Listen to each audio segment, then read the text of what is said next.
નમસ્કાર મિત્રો, સ્વાગત છે તમારું ફરી એક નવા વ્લોગની અંદર। તો આજે અમે જઈ રહ્યા છે વીરપુર। હું, નિહિર એના મમ્મી અને નિહિરના બે ફૂઈ જઈ રહ્યા છે। તો ચાલો આપણે જઈએ વીરપુર માટે નીકળીએ।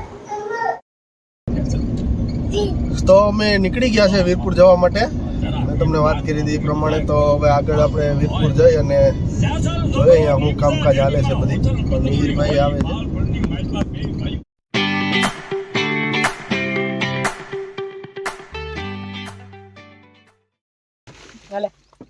આવી ગયા વીરપુર કાળુભાઈ ને।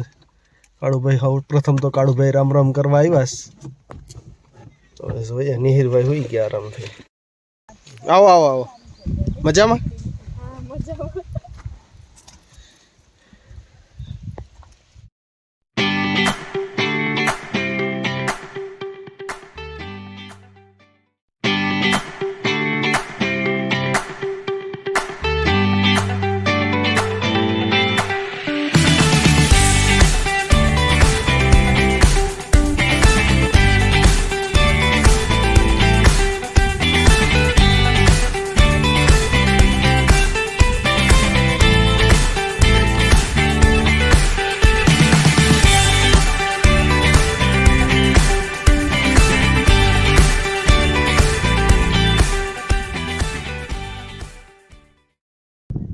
હેલો ગાઈસ, તો અત્યારે વાગ્યા છે સાંજના 5 રોંધો થયો ને અમે આવ્યા વાડી આટો મારવા।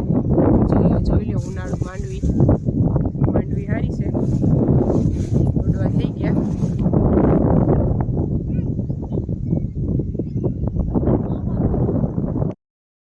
આ ઝટકા મશીન મૂકેલું છે અહીંયા, જેથી કરીને જંગલી જાનવર ખેતરની અંદર ન આવે ને માંડવીમાં કંઈ નુકસાન ન કરે।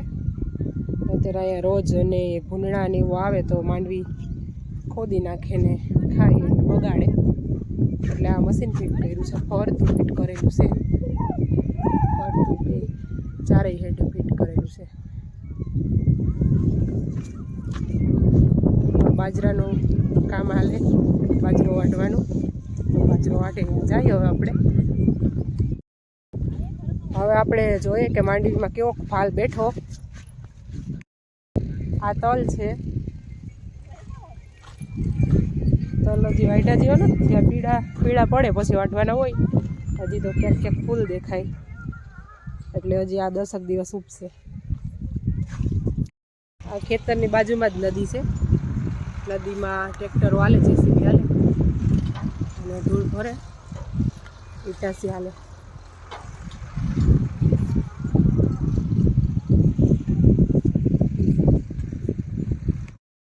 હા, અમારી મિત્તલબેન જો આવી ગયા 5 વાગ્યાની ચા લઈને।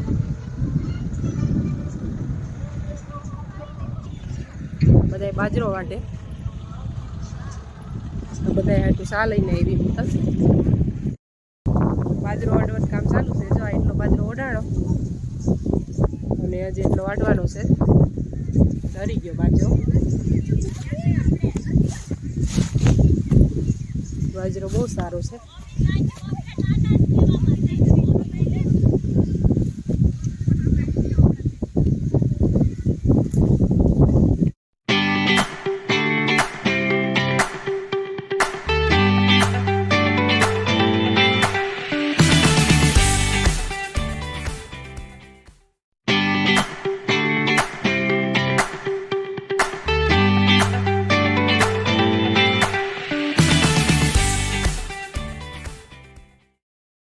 બાજરો વાટવાની શરૂઆત કરતી હતી, હાલો આપણે ટ્રાય કરીએ બાજરો વાટવાની।